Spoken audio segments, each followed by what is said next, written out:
নমস্কার বন্ধুরা, আজকে আমি আপনাদেরকে রবীন্দ্রনাথ ঠাকুরের একটি ছোট গল্প পাঠ করে শোনাব। গল্পটির নাম হলো গুপ্তধন। তো চলুন।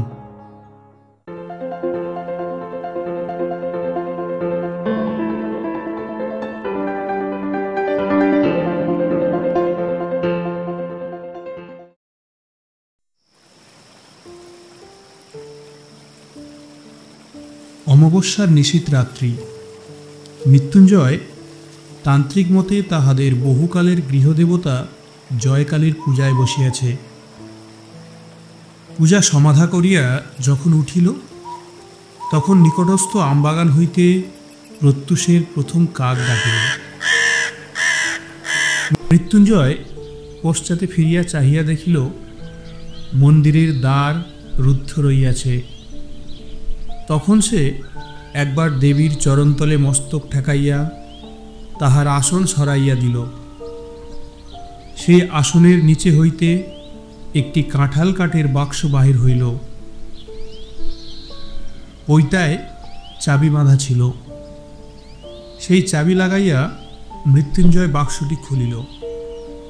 খুলিবা মাত্র চমকিয়া উঠিয়া মাথায় করাঘাত করিল। মৃত্যুঞ্জয়ের অন্দরের বাগান প্রাচীর দিয়ে ঘেরা। সেই বাগানের এক প্রান্তে বড় বড় গাছের ছায়ার অন্ধকারে এই ছোট মন্দিরটি। মন্দিরে জয়কালের মূর্তি ছাড়া আর কিছুই নাই। তার প্রবেশদ্বার একটি মাত্র। মৃত্যুঞ্জয় বাক্সটি লইয়া অনেকক্ষণ নাড়াচাড়া করিয়া দেখিল।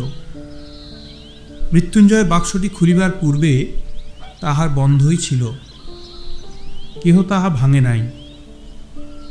মৃত্যুঞ্জয় 10 বার করিয়া প্রতিমার চারিদিকে ঘুরিয়া হাত তাড়াইয়া দেখিল, কিছুই পাইল না। পাগলের মতো হইয়া মন্দিরের দ্বার খুলিয়া ফেলিল। তখন ভোরের আলো ফুটিতেছে। মন্দিরের চারিদিকে মৃত্যুঞ্জয় ঘুরিয়া ঘুরিয়া বৃথা আশ্বাসে খুঁজিয়া বেড়াইতে লাগিল। সকালবেলাকার আলোক যখন পরিস্ফুট হইয়া উঠিল, তখন সে বাহিরে চণ্ডীমণ্ডপে আসিয়া মাথায় হাত দিয়া বসিয়া ভাবিতে লাগিল। সমস্ত রাত্রি অনিদ্রার পর ক্লান্ত শরীরে একটু তন্দ্রা আসিয়াছে। এমন সময়ে হঠাৎ চমকিয়া উঠিয়া শুনিল, জয় হোক বাবা। সম্মুখে প্রাঙ্গণে এক জটাধারী সন্ন্যাসী। মৃত্যুঞ্জয় ভক্তিভরে তাহাকে প্রণাম করিল। সন্ন্যাসী তাহার মাথায় হাত দিয়া আশীর্বাদ করিয়া কহিলেন, বাবা, তুমি মনের মধ্যে বৃথা শোক করিতেছ।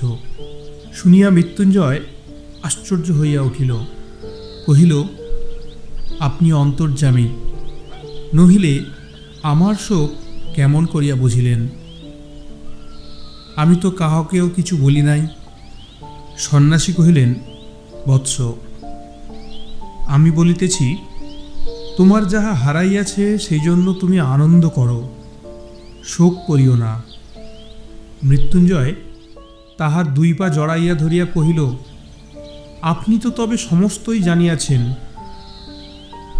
কেমন করিয়া হারাইয়াছে, কোথায় গেলে ফিরিয়া পাইব, তাহা না বলিলে আমি আপনার চরণ ছাড়িব না। সন্ন্যাসী কহিলেন, আমি যদি তোমার অমঙ্গল কামনা করিতাম তবে বলিতাম, কিন্তু ভগবতী দয়া করিয়া যাহার হরণ করিয়াছেন সেজন্য শোক করিও না। মৃত্যুঞ্জয় সন্ন্যাসীকে প্রসন্ন করিবার জন্য সমস্ত দিন বিবিধ উপাচারে তাহার সেবা করিল। পরদিন প্রত্যুষে নিজের গোহাল হইতে লোটা ভরিয়া সফেন দুগ্ধ দুহিয়া লইয়া আসিয়া দেখিল, সন্ন্যাসী নাই। মৃত্যুঞ্জয় যখন শিশু ছিল, যখন তাহার পিতামহ হরিহর একদিন চণ্ডীমণ্ডপে বসিয়া তামাক খাইতেছিল, তখন এমন করিয়াই একটি সন্ন্যাসী জয় হোক বাবা বলিয়া এই প্রাঙ্গণে আসিয়া দাঁড়াইয়াছিলেন। হরিহর সেই সন্ন্যাসীকে কয়েকদিন বাড়িতে রাখিয়া বিধিমতো সেবার দ্বারা সন্তুষ্ট করিল। বিদায়কালে সন্ন্যাসী যখন জিজ্ঞাসা করিল, বৎস, তুমি কি চাও? হরিহর কহিল, বাবা, যদি সন্তুষ্ট হইয়া থাকেন তবে আমার অবস্থাটা একবার শুনুন। এককালে এই গ্রামে আমরা সকলের চেয়ে বর্ধিষ্ণু ছিলাম। আমার পিতামহ দূর হইতে কুলীন আনাইয়া তাহার এক কন্যার বিবাহ দিয়াছিলেন। তাহার সেই দৌহিত্র বংশ আমাদিগকে ফাঁকি দিয়া আজকাল এই গ্রামের বড়লোক হইয়া উঠিয়াছে। আমাদের এখন অবস্থা ভালো নয়, কাজেই ইহাদের অহংকার সহ্য করিয়া থাকি, কিন্তু আর সহ্য হয় না। কি করিলে আবার আমাদের বংশ বড় হইয়া উঠিবে সেই উপায় বলিয়া দিন, সেই আশীর্বাদ করুন। সন্ন্যাসী ঈষৎ হাসিয়া কহিলেন, বাবা, ছোট হইয়া সুখে থাকো, বড় হইবার চেষ্টায় শ্রেয় দেখি না। কিন্তু হরিহর তবু ছাড়িল না। বংশকে বড় করিবার জন্য সে সমস্ত স্বীকার করিতে রাজি আছে। তখন সন্ন্যাসী তাহার ঝুলি হইতে কাপড়ে মোড়া একটি তুলট কাগজের লিখন বাহির করিলেন। কাগজখানি দীর্ঘ, অষ্টিপত্রের মতো গুটানো। সন্ন্যাসী সেটি মেজের উপর খুলিয়া ধরিলেন। হরিহর দেখিল তাহাতে নানা প্রকার চক্রে নানা সাংকেতিক চিহ্ন আঁকা, আর সকলের নিম্নে একটি প্রকাণ্ড ছড়া লেখা আছে। তাহার আরম্ভটা এইরূপ, পায়ে ধরে সাধা, রা নাহি দেয় রাধা, শেষে দিল রা, পাগল ছাড়ো পা, তেঁতুল বটের কোলে, দক্ষিণে যাও চলে, ঈশান কোণে ঈশানী, কোহে দিলাম নিশানি, ইত্যাদি। হরিহর কহিল, বাবা, কিছুই তো বুঝিলাম না। সন্ন্যাসী কহিলেন, কাছে রাখিয়া দাও, দেবীর পূজা করো, তাহার প্রসাদে তোমার বংশে কেহ না কেহ এই লিখন বুঝিতে পারিবে। তখন সে এমন ঐশ্বর্য পাইবে জগতে যাহার তুলনা নাই। হরিহর মিনতি করিয়া কহিল, বাবা কি বুঝাইয়া দিবেন না? সন্ন্যাসী কহিলেন, না, সাধনা দ্বারা বুঝিতে হইবে। এমন সময় হরিহর ছোট ভাই শঙ্কর আসিয়া উপস্থিত হইল। তাহাকে দেখিয়া হরিহর তাড়াতাড়ি লিখনটি লুকাইবার চেষ্টা করিল। সন্ন্যাসী হাসিয়া কহিলেন, বড় হইবার পথের দুঃখ এখন হইতেই শুরু হইল, কিন্তু গোপন করিবার দরকার নাই, কারণ ইহার রহস্য কেবল একজন মাত্রই ভেদ করিতে পারিবে। হাজার চেষ্টা করিলেও আর কেহ তাহা পারিবে না। তোমাদের মধ্যে সেই লোকটি যে কে তাহা কেহ জানে না। অতএব ইহা সকলের সম্মুখেই নির্ভয়ে খুলিয়া রাখিতে পারো। সন্ন্যাসী চলিয়া গেলেন, কিন্তু হরিহর এই কাগজটি লুকাইয়া না রাখিয়া থাকিতে পারিল না। পাছে আর কেহ ইহা হইতে লাভবান হয়, পাছে তাহার ছোট ভাই শঙ্কর ইহার ফল ভোগ করিতে পারে, এই আশঙ্কায় হরিহর এই কাগজটি একটি কাঁঠাল কাঠের বাক্সে বন্ধ করিয়া তাহাদের গৃহদেবতা জয়কালীর আসনতলে লুকাইয়া রাখিল। প্রত্যেক অমাবস্যার নিশীথ রাত্রে দেবীর পূজা সারিয়া সে একবার করিয়া সেই কাগজটি খুলিয়া দেখিত।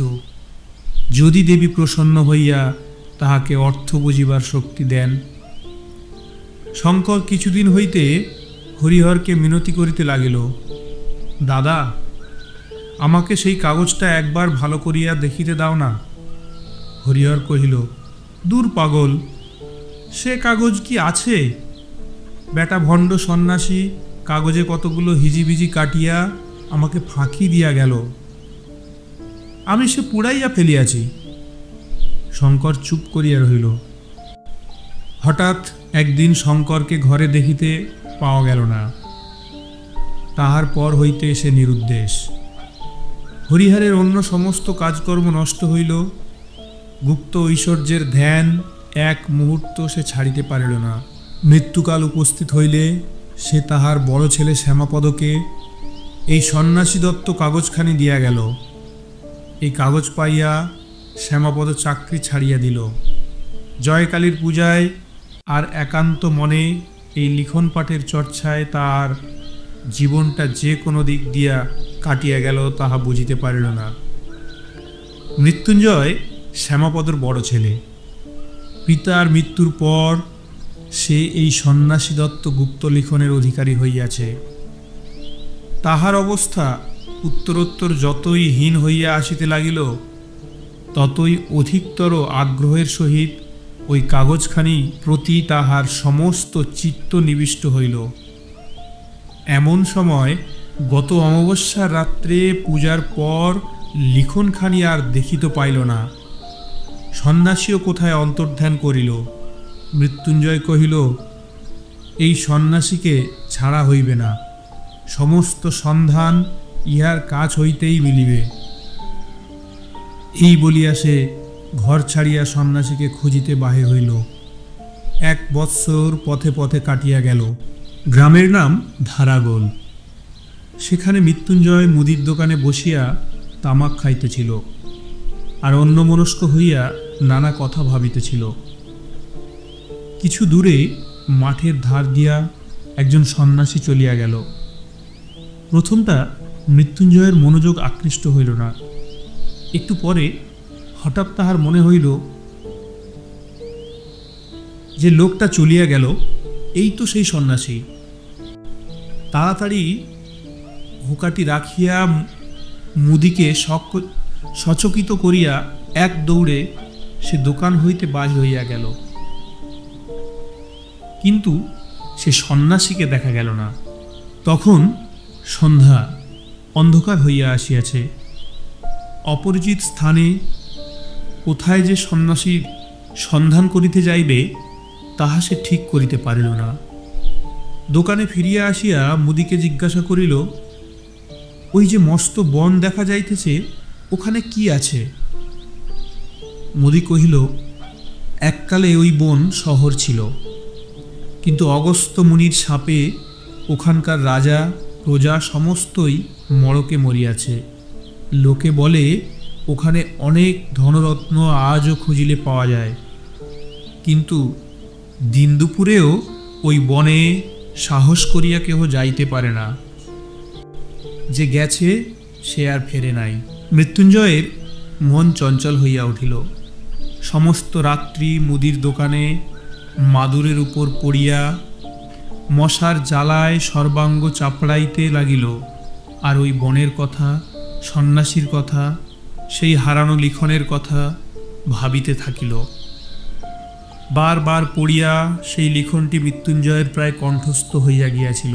তাই এই অনিদ্রা অবস্থায় কেবলই তাহার মাথায় ঘুরিতে লাগিল, পায়ে ধরে সাধা, রা নাই দেয় রাধা, শেষে দিল রা, পাগল ছাড়ো পা।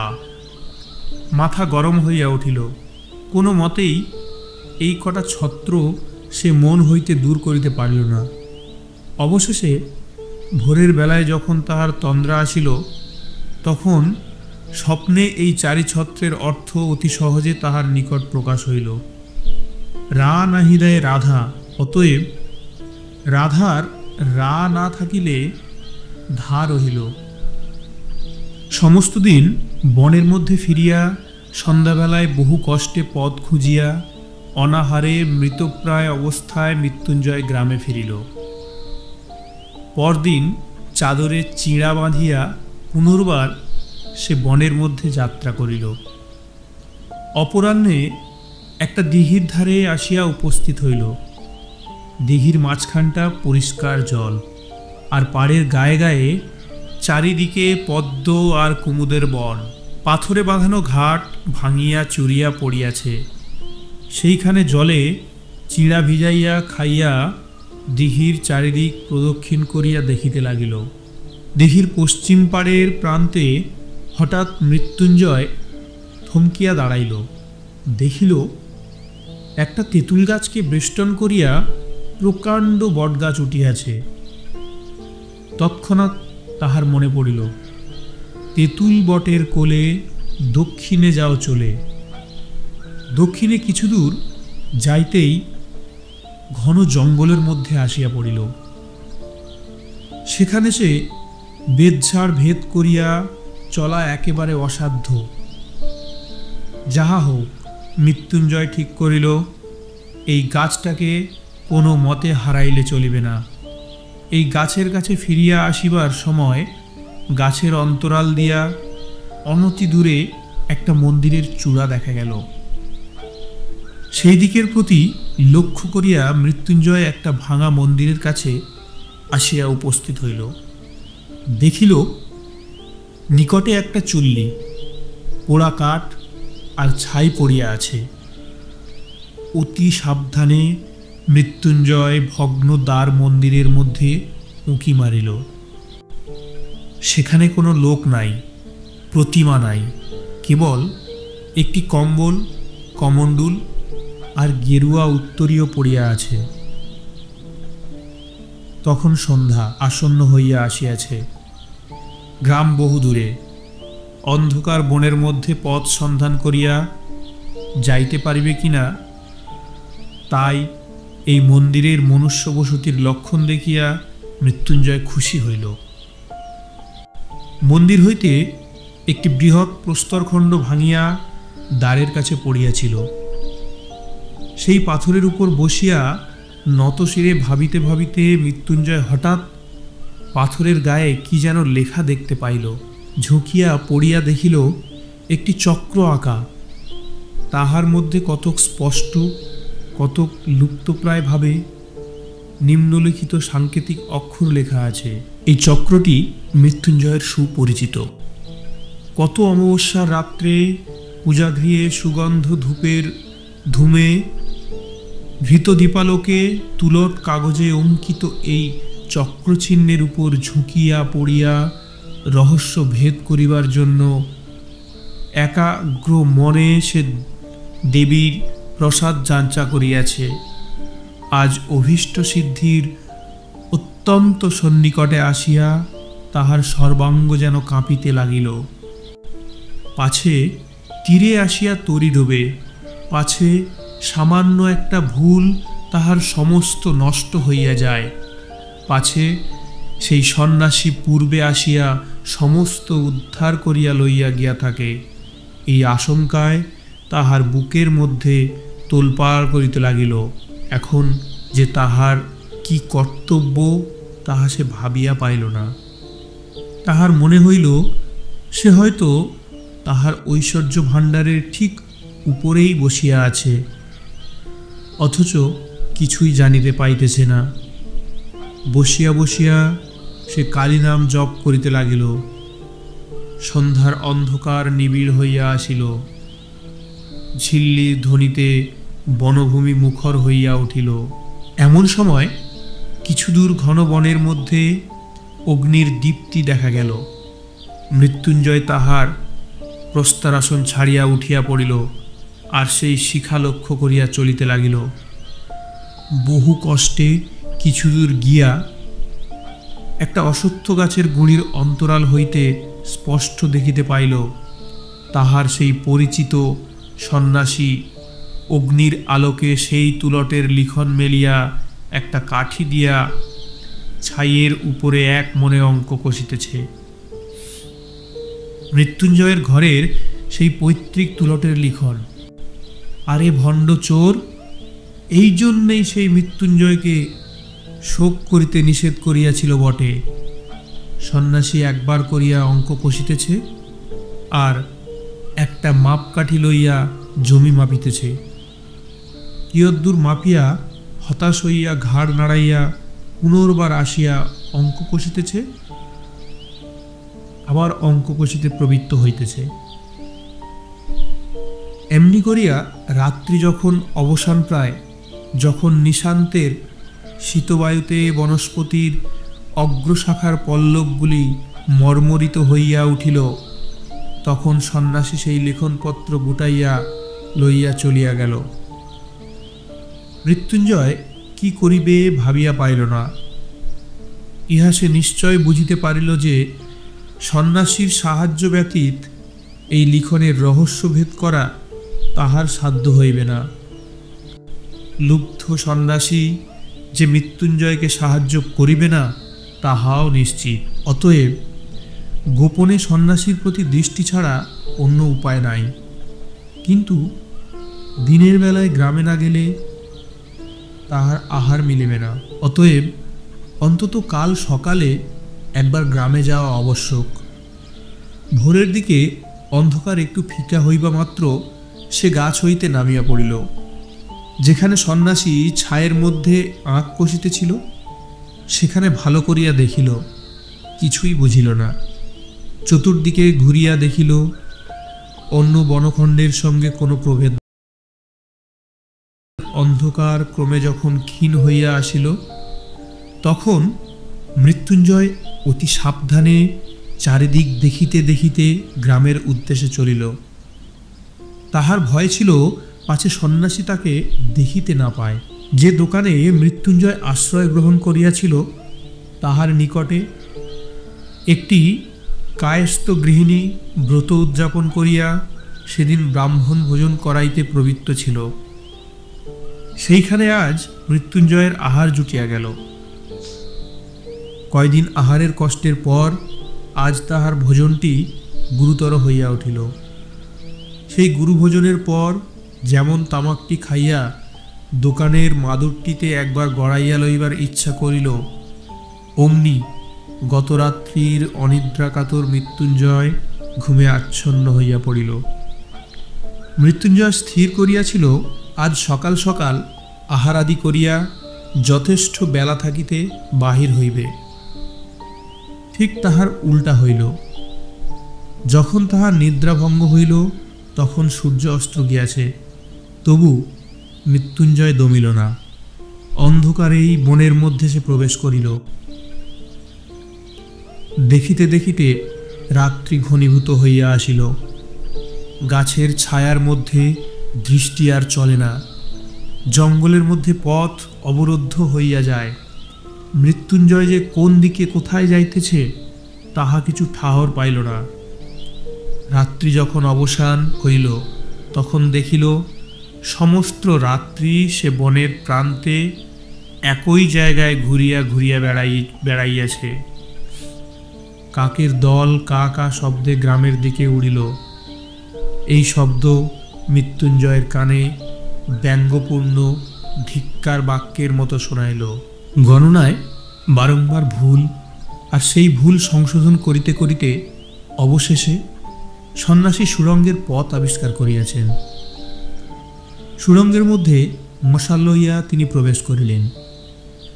বাঁধানো ভিত্তির গায়ে শ্যাতলা পড়িয়াছে। মাঝে মাঝে এক এক জায়গায় জল ছুঁইয়া পড়িতেছে। স্থানে স্থানে কতগুলো ভেগ গায়ে গায়ে স্তূপাকার হইয়া নিদ্রা দিতেছে। এই পিছল পথ দিয়া কিছু দূর যাইতেই সন্ন্যাসী দেখিলেন সম্মুখে দেয়াল উঠিয়াছে, পথ অবরুদ্ধ। কিছুই বুঝিতে পারিলেন না। দেয়ালের সর্বত্র লৌহদণ্ড দিয়ে সবলে আঘাত করিয়া দেখিলেন কোথাও ফাঁক বা ফাঁকা আওয়াজ দিতেছে না, কোথাও রন্ধ নাই। এই পথটা যে এইখানেই শেষ তাহা নিঃসন্দেহ।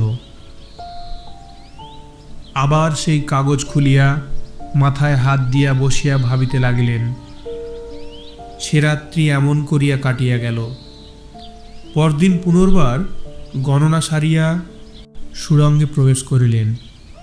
সেদিন গুপ্ত সংকেত অনুসরণপূর্বক একটি বিশেষ স্থান হইতে পাথর খসাইয়া এক শাখাপথ আবিষ্কার করিলেন। সেই পথে চলিতে চলিতে আবার এক জায়গায় পথ অবরুদ্ধ হইয়া গেল। অবশেষে পঞ্চম রাত্রে সুড়ঙ্গের মধ্যে প্রবেশ করিয়া সন্ন্যাসী বলিয়া উঠিলেন, আজ আমি পথ পাইয়াছি, আজ আর আমার কোনো মতে ভুল হইবে না। পথ অত্যন্ত জটিল, তাহার শাখা প্রশাখার অন্ত নাই। কোথাও এত সংকীর্ণ যে গুঁড়ি মারিয়া যাইতে হয়। বহু যত্নে মশাল ধরিয়া চলিতে চলিতে সন্ন্যাসী একটা গোলাকার ঘরের মতো জায়গায় আসিয়া পৌঁছিলেন। সেই ঘরের মাঝখানে একটা বৃহৎ ইঁদারা। মশালের আলোকে সন্ন্যাসী তাহার তল দেখিতে পাইলেন না। ঘরের ছাদ হইতে একটা মোটা প্রকাণ্ড লৌহ শৃঙ্খল ইঁদারার মধ্যে নামিয়া গেছে। সন্ন্যাসী প্রাণপণ বলে ঠেলিয়া এই শৃঙ্খলটাকে অল্প একটুখানি নাড়াইবা মাত্র ঠং করিয়া একটা শব্দ ইঁদারার গহ্বর হইতে উত্থিত হইয়া ঘরময় প্রতিধ্বনি হইতে লাগিল। সন্ন্যাসী উচ্চস্বরে বলিয়া উঠিলেন, পাইয়াছি। যেমন বলা অমনি সেই ঘরের ভাঙা ভিত্তি হইতে একটা পাথর গড়াইয়া পড়িল, আর সেই সঙ্গে আরেকটি কি সচেতন পদার্থ ধপ করিয়া পড়িয়া চিৎকার করিয়া উঠিল। সন্ন্যাসী এই অকস্মাৎ শব্দে চমকিয়া উঠিতেই তাহার হাত হইতে মশাল পড়িয়া নিবিয়া গেল। সন্ন্যাসী জিজ্ঞাসা করিলেন, তুমি কে? কোনো উত্তর পাইলেন না। তখন অন্ধকারে হাতড়াইতে গিয়া তাহার হাতে একটি মানুষের দেহ ঠেকিল। তাহাকে নাড়া দিয়া জিজ্ঞাসা করিলেন, কে তুমি? কোনো উত্তর পাইলেন না। লোকটা অচেতন হইয়া গেছে। তখন চকমকি ঠুকিয়া ঠুকিয়া সন্ন্যাসী অনেক কষ্টে মশাল ধরাইলেন। ইতিমধ্যে সেই লোকটাও সংজ্ঞাপ্রাপ্ত হইল, আর উঠিবার চেষ্টা করিয়া বেদনায় আর্তনাদ করিয়া উঠিল। সন্ন্যাসী কহিলেন, এ কি মৃত্যুঞ্জয় যে, তোমার এ মতি হইল কেন? মৃত্যুঞ্জয় কহিল, বাবা মাপ করো, ভগবান আমাকে শাস্তি দিয়াছেন। তোমাকে পাথর ছুঁড়িয়া মারিতে গিয়া সামলাইতে পারি নাই, পিছলে পাথর শুদ্ধ আমি পড়িয়া গিয়েছি। পাটা নিশ্চয়ই ভাঙিয়া গেছে। সন্ন্যাসী কহিলেন, আমাকে মারিয়া তোমার কি লাভ হইত? মৃত্যুঞ্জয় কহিল, লাভের কথা তুমি জিজ্ঞাসা করিতেছ? তুমি কিসের লোভে আমার পূজাঘট হইতে লিখনখানি চুরি করিয়া এই সুড়ঙ্গের মধ্যে ঘুরিয়া বেড়াইতেছ? তুমি চোর, তুমি ভণ্ড।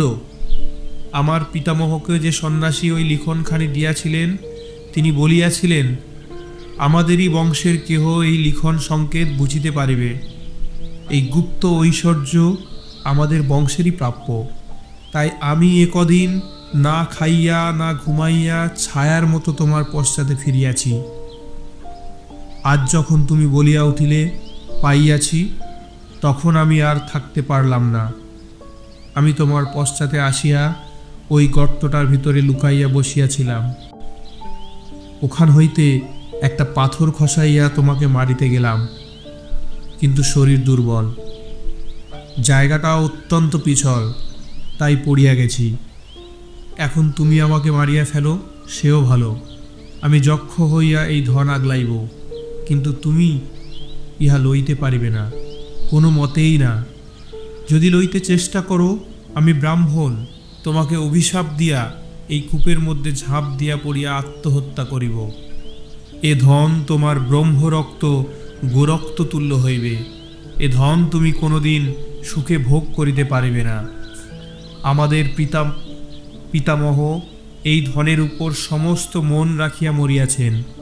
এই ধনের ধ্যান করিতে করিতে আমরা দরিদ্র হইয়াছি। এই ধনের সন্ধানে আমি বাড়িতে অনাথা স্ত্রী ও শিশু সন্তান ফেলিয়া আহার নিদ্রা ছাড়িয়া লক্ষ্মী ছাড়া পাগলের মতো মাঠে ঘাটে ঘুরিয়া বেড়াইতেছি। এ ধন তুমি আমার চোখের সম্মুখে কখনো লইতে পারিবে না। সন্ন্যাসী কহিলেন, মৃত্যুঞ্জয়, তবে শোনো, সমস্ত কথা তোমাকে বলি। তুমি জানো তোমার পিতামহের এক কনিষ্ঠ সহোদর ছিল, তাহার নাম ছিল শঙ্কর। মৃত্যুঞ্জয় কহিল, হ্যাঁ, তিনি নিরুদ্দেশ হইয়া বাহির হইয়া গিয়াছেন। সন্ন্যাসী কহিলেন, আমি সেই শঙ্কর। মৃত্যুঞ্জয় হতাশ হইয়া দীর্ঘ নিঃশ্বাস ফেলিল। এতক্ষণ এই গুপ্তধনের উপর তাহার যে একমাত্র দাবি সে সাব্যস্ত করিয়া বসিয়াছিল, তাহারই বংশের আত্মীয় আসিয়া সে দাবি নষ্ট করিয়া দিল। শঙ্কর কহিলেন, দাদা সন্ন্যাসীর নিকট হইতে লিখন পাইয়া অবধি আমার কাছে তাহা বিধিমতে লুকাইবার চেষ্টা করিতেছিলেন, কিন্তু তিনি যতই গোপন করিতে লাগিলেন আমার ঔৎসুক্য ততই বাড়িয়া উঠিল। তিনি দেবীর আসনের নিচে বাক্সের মধ্যে ওই লিখনখানি লুকাইয়া রাখিয়াছিলেন। আমি তাহার সন্ধান পাইলাম, আর দ্বিতীয় চাবি বানাইয়া প্রতিদিন অল্প অল্প করিয়া সমস্ত কাগজখানা নকল করিতে লাগিলাম। যেদিন নকল শেষ হইল সেদিনই আমি এই ধনের সন্ধানে ঘর ছাড়িয়া বাহির হইলাম। আমারও ঘরে অনাথা স্ত্রী এবং একটি শিশু সন্তান ছিল। আজ তাহারা কেহ বাঁচিয়া নাই।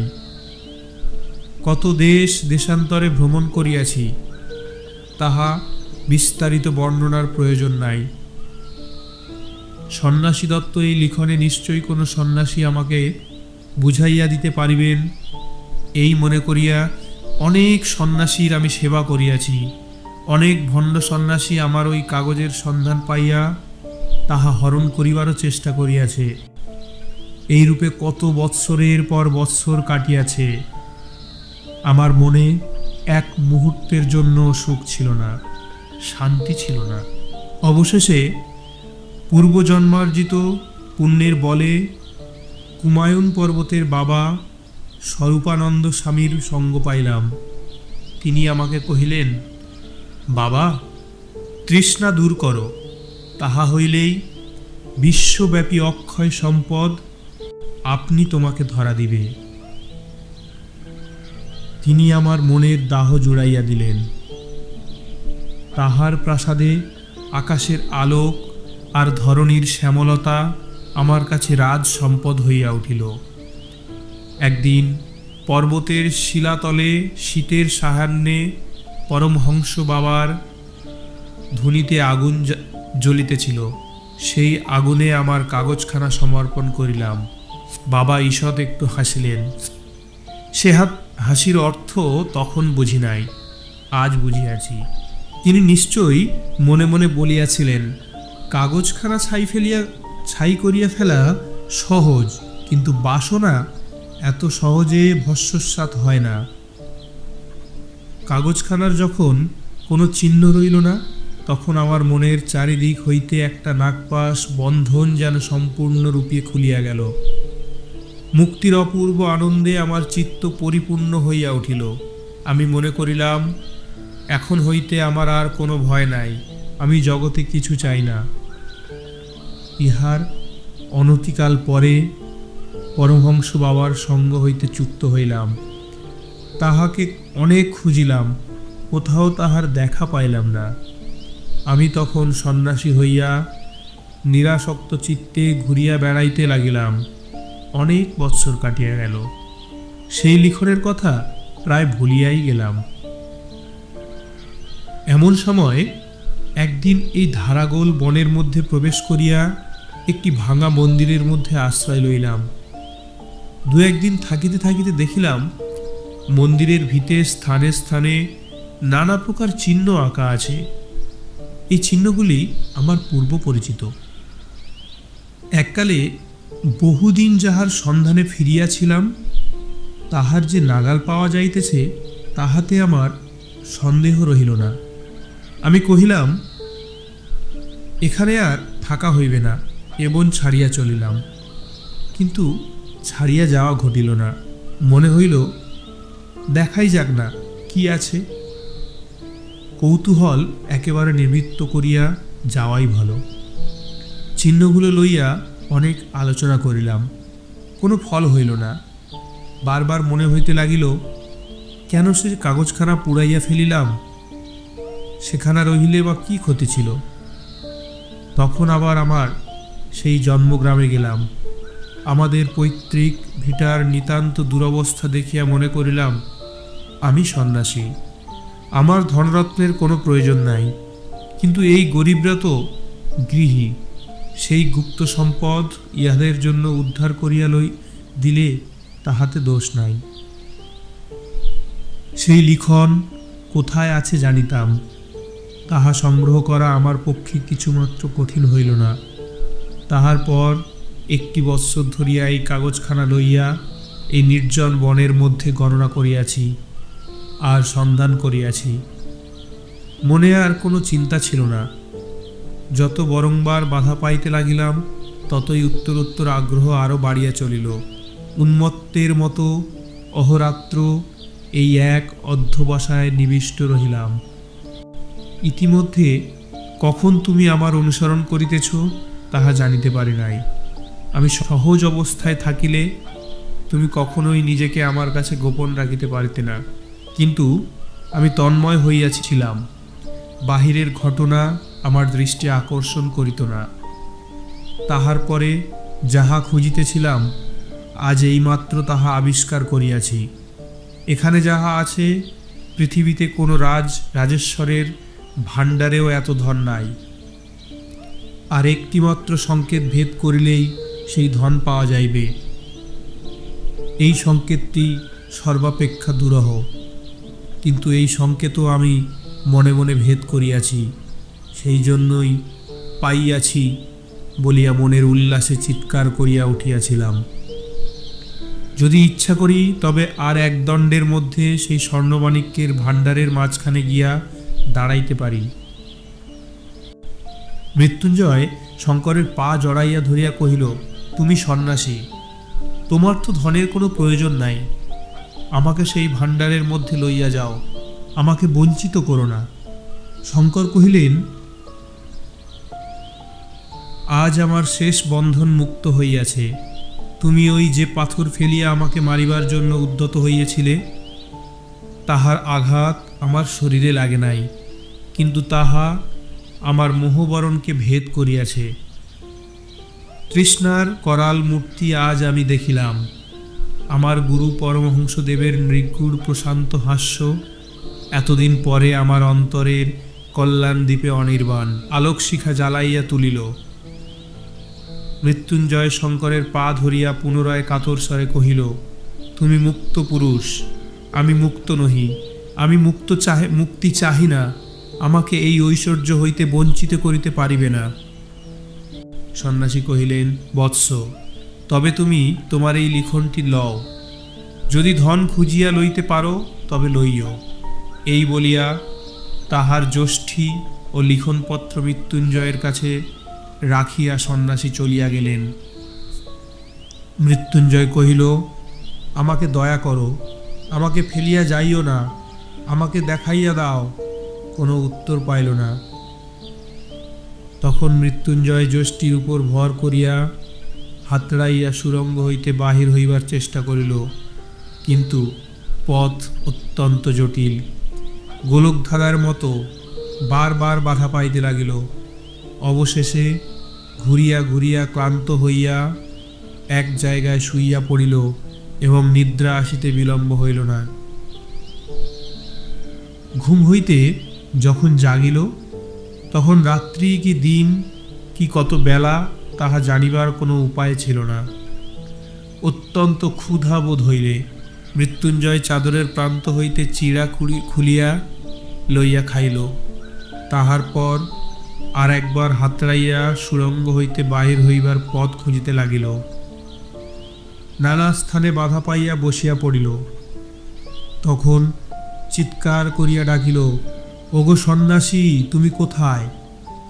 তাহার সেই ডাক সুরঙ্গের সমস্ত শাখা প্রশাখা হইতে বরংবার প্রতিধ্বনি হইতে লাগিল।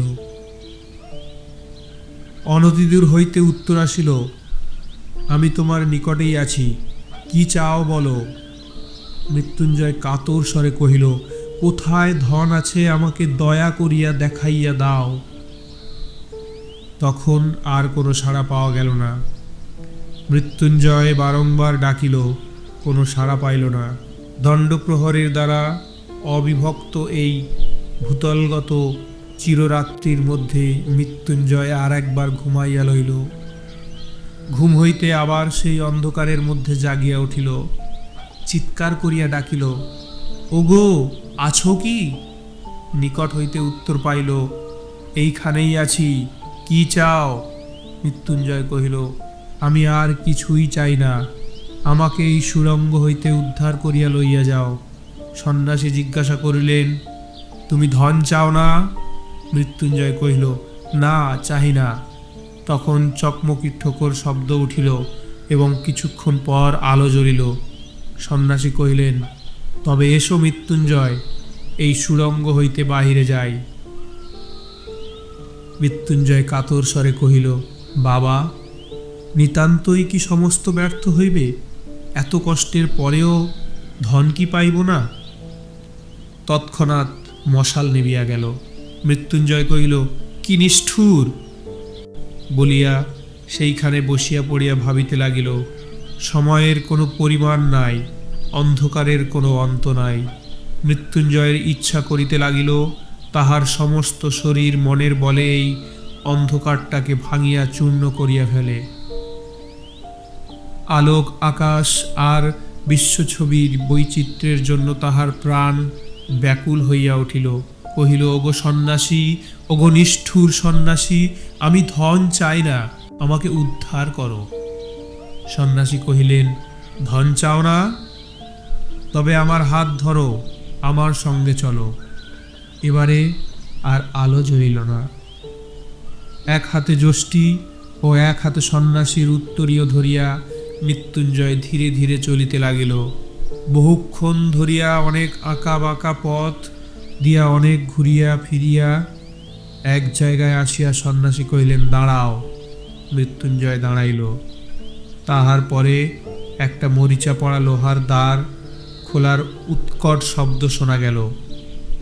সন্ন্যাসী মৃত্যুঞ্জয়ের হাত ধরিয়া কহিলেন, এসো। মৃত্যুঞ্জয় অগ্রসর হইয়া যেন একটা ঘরের মধ্যে প্রবেশ করিল। তখন আবার চকমকি ঠোকর শব্দ শোনা গেল। কিছুক্ষণ পর যখন মশাল জ্বলিয়া উঠিল, তখন এ কি আশ্চর্য দৃশ্য! চারিদিকে দেয়ালের গায়ে মোটা মোটা সোনার পাত, ভূগর্ভরুদ্ধ কঠিন সূর্যালোক পুঞ্জের মতো স্তরে স্তরে সজ্জিত। মৃত্যুঞ্জয়ের চোখ দুটো জ্বলিতে লাগিল। সে পাগলের মতো বলিয়া উঠিল, এ সোনা আমার, এ আমি কোনো মতেই ফেলিয়া যাইতে পারিব না। সন্ন্যাসী কহিলেন, আচ্ছা, ফেলিয়া যাইও না, এই মশাল রহিল, আর এই ছাতু, চিড়া আর বড় এক ঘটি জল রাখিয়া গেলাম। দেখিতে দেখিতে সন্ন্যাসী বাহির হইয়া আসিলেন, আর এই স্বর্ণ ভাণ্ডারের লৌহদ্বারের কপাট পড়িল। মৃত্যুঞ্জয় বারবার করিয়া এই স্বর্ণপুঞ্জ স্পর্শ করিয়া ঘরময় ঘুরিয়া ঘুরিয়া বেড়াইতে লাগিল। ছোট ছোট স্বর্ণখণ্ড টানিয়া মেজের উপর ফেলিতে লাগিল, কোলের উপর তুলিতে লাগিল, একটার উপরে আর একটা আঘাত করিয়া শব্দ করিতে লাগিল, সর্বাঙ্গের উপর বুলাইয়া তাহার স্পর্শ লইতে লাগিল। অবশেষে শান্ত হইয়া সোনার পাত বিছাইয়া তাহার উপর শয়ন করিয়া ঘুমাইয়া পড়িল। জাগিয়া উঠিয়া দেখিল চারিদিকে সোনা ঝকঝক করিতেছে, সোনা ছাড়া আর কিছুই নাই।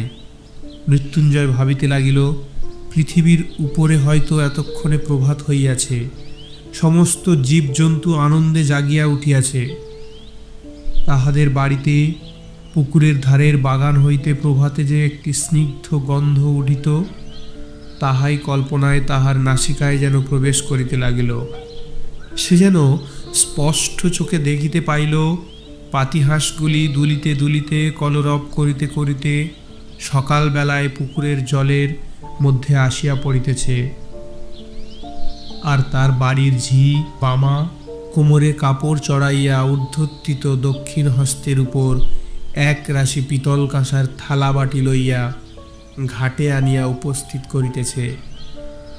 মৃত্যুঞ্জয় দ্বারে আঘাত করিয়া ডাকিতে লাগিল, ওগো সন্ন্যাসী ঠাকুর, আছো কি? দ্বার খুলিয়া গেল। সন্ন্যাসী কহিলেন, কি চাও? মৃত্যুঞ্জয় কহিল, আমি বাহিরে যাইতে চাই, কিন্তু সঙ্গে এই সোনার দুটো একটা পা তো কি লইয়া যাইতে পারিব না? সন্ন্যাসী তাহার কোনো উত্তর না দিয়া নূতন মশাল জ্বালাইলেন, পূর্ণ কমণ্ডল একটি রাখিলেন, আর উত্তরীয় হইতে কয়েক মুষ্টি চিঁড়া মেঝের উপর রাখিয়া বাহির হইয়া গেলেন। দ্বার বন্ধ হইয়া গেল।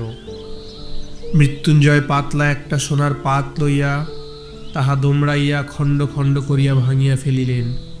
সেই খণ্ড সোনাগুলোকে লইয়া ঘরের চারিদিকে ছড়াইতে লাগিলেন। কখনো বা দাঁত দিয়া দংশন করিয়া সোনার পাতের উপর দাগ করিয়া দিল, কখনো বা একটা সোনার পাত মাটিতে ফেলিয়া তাহার উপর বারংবার পদাঘাত করিতে লাগিল। মনে মনে বলিতে লাগিল, পৃথিবীতে এমন সম্রাট কয়জন আছে যাহারা সোনা লইয়া এমন করিয়া ফেলাছড়া করিতে পারে? মৃত্যুঞ্জয়ের যেন একটা প্রলয়ের রোগ চাপিয়া গেল। তাহার ইচ্ছা করিতে লাগিল এই রাশিকৃত সোনাকে চূর্ণ করিয়া ধুলির মতো সে ঝাঁট দিয়া উড়াইয়া ফেলে, আর এই রূপে পৃথিবীর সমস্ত সুবর্ণলুব্ধ রাজা মহারাজাকে সে অবজ্ঞা করিতে পারে। এমনি করিয়া যতক্ষণ পারিল মৃত্যুঞ্জয় সোনাগুলোকে লইয়া টানাটানি করিয়া শান্ত দেহে ঘুমাইয়া পড়িল।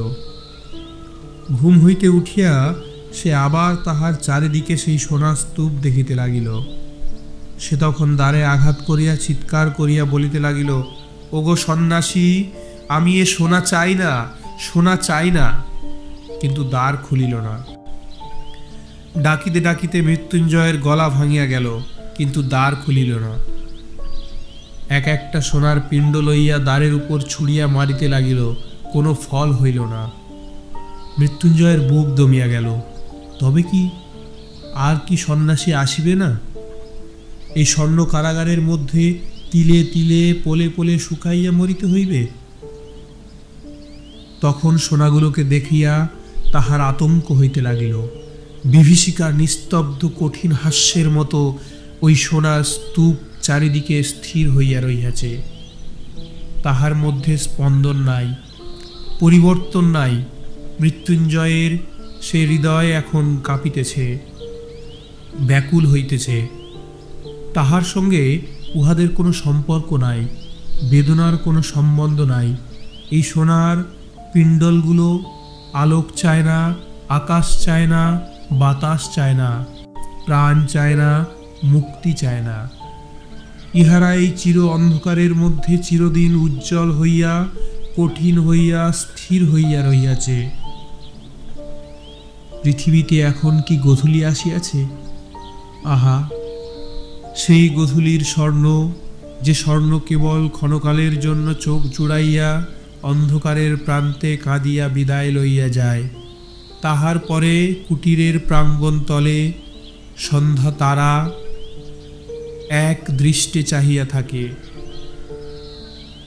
গোষ্ঠে প্রদীপ জ্বালাইয়া বধূ ঘরের কোণে সন্ধ্যা দ্বীপ স্থাপন করে।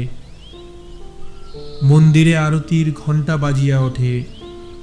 গ্রামের ঘরের অতি ক্ষুদ্রতম তুচ্ছতম ব্যাপার আজ মৃত্যুঞ্জয়ের কল্পনা দৃষ্টির কাছে উজ্জ্বল হইয়া উঠিল।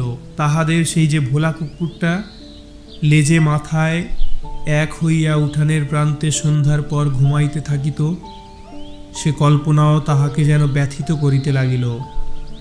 ধারাগোল গ্রামের কয়দিন সে যে মুদির দোকানে আশ্রয় লইয়াছিল, সেই মুদি এতক্ষণ রাত্রে প্রদীপ নিবাইয়া দোকানে ঝাঁপ বন্ধ করিয়া ধীরে ধীরে গ্রামে বাড়ির মুখে আহার করিতে চলিয়াছে। এই কথা স্মরণ করিয়া তাহার মনে হইতে লাগিল, মুদি কি সুখেই আছে। আজ কিবার কে জানে, যদি রবিবার হয় তবে এতক্ষণে হাটের লোক যে যার আপন আপন বাড়ি ফিরিতেছে। সঙ্গচ্যুত সাথীকে ঊর্ধ্বস্বরে ডাক পাড়িতেছে, দল বাঁধিয়া খেয়া নৌকায় পার হইতেছে। মেঠো রাস্তা ধরিয়া শস্যক্ষেতের আল বাহিয়া পল্লীর শুষ্ক বংশপত্র খচিত অঙ্গন পার্শ্ব দিয়া চাষি লোক হাতে দুটো একটা মাছ ঝুলাইয়া মাথায় একটা চুপড়ি লইয়া অন্ধকার আকাশ ভরা তারার ক্ষীণালোকে গ্রামে গ্রামান্তরে চলিয়াছে। ধরণীর উপরিতলে এই বিচিত্র বৃহৎ চিরচঞ্চল জীবনযাত্রার মধ্যে তুচ্ছতম দীনতম হইয়া নিজের জীবন মিশাইবার জন্য শতস্তর মৃত্তিকা ভেদ করিয়া তাহার কাছে লোকালয়ের আহ্বান আসিয়া পৌঁছিতে লাগিল। সেই জীবন, সেই আকাশ, সেই আলোক পৃথিবীর সমস্ত মণিমাণিক্যের চেয়ে তাহার কাছে দুর্মূল্য বোধ হইতে লাগিল। তাহার মনে হইতে লাগিল, কেবল ক্ষণকালের জন্য একবার যদি আমার সেই শ্যামাজননী ধরিত্রীর ধূলি করে সেই উন্মুক্ত আলোকিত নীলাম্বরের তলে সেই তৃণপত্রের গন্ধবাসিত বাতাস বুক ভরিয়া একটিমাত্র শেষ নিঃশ্বাসে গ্রহণ করিয়া মরিতে পারি, তাহা হইলেও জীবন সার্থক হয়। এমন সময় দ্বার খুলিয়া গেল। সন্ন্যাসী ঘরে প্রবেশ করিয়া কহিলেন, মৃত্যুঞ্জয়, কি চাও? সে বলিয়া উঠিল, আমি আর কিছু চাই না। আমি এই সুড়ঙ্গ হইতে, এই অন্ধকার হইতে, গোলকধাঁধা হইতে, এই সোনার গারদ হইতে বাহির হইতে চাই। আমি আলোক চাই, আকাশ চাই, মুক্তি চাই। সন্ন্যাসী কহিলেন, এই সোনার ভাণ্ডারের চেয়ে মূল্যবান রত্নভাণ্ডার এখানে আছে, একবার যাইবে না? মৃত্যুঞ্জয় কহিল, না, যাইব না। সন্ন্যাসী কহিলেন, একবার দেখিয়া আসিবার কৌতূহল নাই? মৃত্যুঞ্জয় কহিল, না, আমি দেখিতেও চাই না। আমাকে যদি কৌপিন পরিয়া ভিক্ষা করিতে বেড়াইতে হয়, তবু আমি এখানে এক মুহূর্ত কাটাইতে ইচ্ছা করি না। সন্ন্যাসী কহিলেন, আচ্ছা, তবে এসো। মৃত্যুঞ্জয়ের হাত ধরিয়া সন্ন্যাসী তাহাকে সেই গভীর কূপের সম্মুখে লইয়া গেলেন। তাহার হাতে সেই লিখনপত্র দিয়া কহিলেন, এখানে লইয়া তুমি কি করিবে? মৃত্যুঞ্জয় সে পত্রখানি টুকরো টুকরো করিয়া ছিঁড়িয়া কূপের মধ্যে নিক্ষেপ করিল। ধন্যবাদ। আমার এই গল্প শোনানোটা যদি আপনাদের ভালো লেগে থাকে তাহলে অবশ্যই লাইক ও কমেন্ট দিয়ে জানাবেন। ধন্যবাদ।